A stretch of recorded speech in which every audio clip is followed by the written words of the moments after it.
There's good reform and bad reform, and what we saw last night is going to be perverse. It's going to hurt health care in this country. And we are going businesses now. and the economy. We're going now live to the president. That represent encouraging progress for our country. The first was the historic vote the House took last night on health insurance reform. For years, we've been told that this couldn't be done. After all, neither chamber of Congress has been able to pass a comprehensive health insurance reform bill for generations. But last night, the House proved differently. The Affordable Health Care for America Act is a piece of legislation that will provide stability and security for Americans who have insurance, quality affordable options for those who don't, and bring down the cost of health care for families, businesses, and our government while strengthening the financial health of Medicare. It is legislation that is fully paid for, and it will reduce our long-term federal deficit. Given the heated and often misleading rhetoric surrounding this legislation, I know that this was a courageous vote for many members of Congress, and I'm grateful to them and for the rest of their colleagues for taking us this far. But more importantly, so are the millions of Americans whose lives will change when we achieve insurance reform. Families with pre-existing conditions who will finally have insurance coverage. Parents who will be protected from annual and lifetime limits that can force them to pay exorbitant out-of-pocket costs for a child's illness.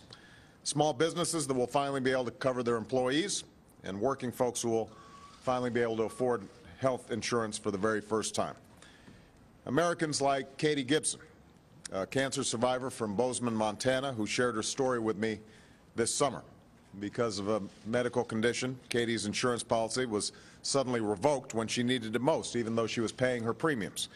I called Katie this morning and I told her that when the bill that passed last night becomes law, we'll be able to protect Americans just like her from the kinds of insurance company abuses she had to endure. And I told her that it was because of her willingness to share her story and the extraordinary activism that she and people like her all across the country displayed, not just this year, but over the last several years, that we are finally this close to getting reform done. Their lives are what's at stake in this debate, and moments like this are why they sent us here, to finally meet the challenges that Washington has put off for decades, to make their lives better and this nation stronger, to move America forward. That's what the House did last night when it brought us closer than we have ever been to comprehensive health insurance reform in America. Now it falls on the United States Senate to take the baton and bring this effort to the finish line on behalf of the American people. And I'm absolutely confident that they will. And I'm equally convinced that on the day that we gather here at the White House and I sign comprehensive health insurance reform legislation into law, they'll be able to join their House colleagues and say that this was their finest moment in public service. The moment we delivered change we promised to the American people and did something to leave this country stronger than we found it.